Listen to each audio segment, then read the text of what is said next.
Tipped to be one of India's biggest tax reform initiatives since independence, the Goods and Services Tax or GST Bill may face hurdles in getting passed as the country's parliament resumed Thursday. The legislation promises to allow for seamless transfer of goods within the country and ensure a uniform tax regime.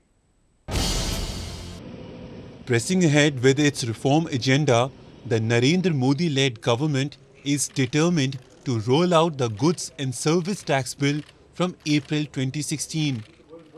The bill seeks to streamline India's tax administration by eliminating different structures in different states.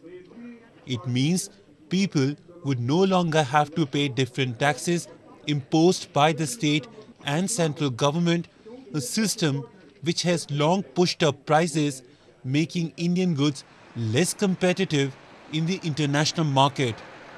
But it is facing stiff resistance from several opposition parties, including the Congress party, which ironically was the first to propose it. 17 से 18% cap होना चाहिए।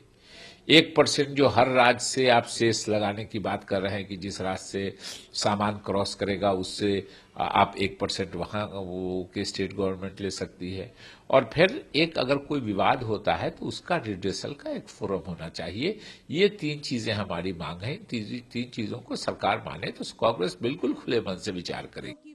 Analysts have hailed the proposed reforms, saying they would streamline India's complex tax system and would be a game changer economically. In case GST is passed and implemented, our GDP may grow about 2% and there could be reduction of 1.8% in inflation.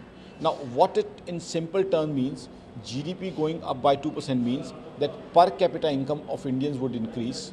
What would mean is more jobs for Indians and higher salaries, more increments for our countrymen.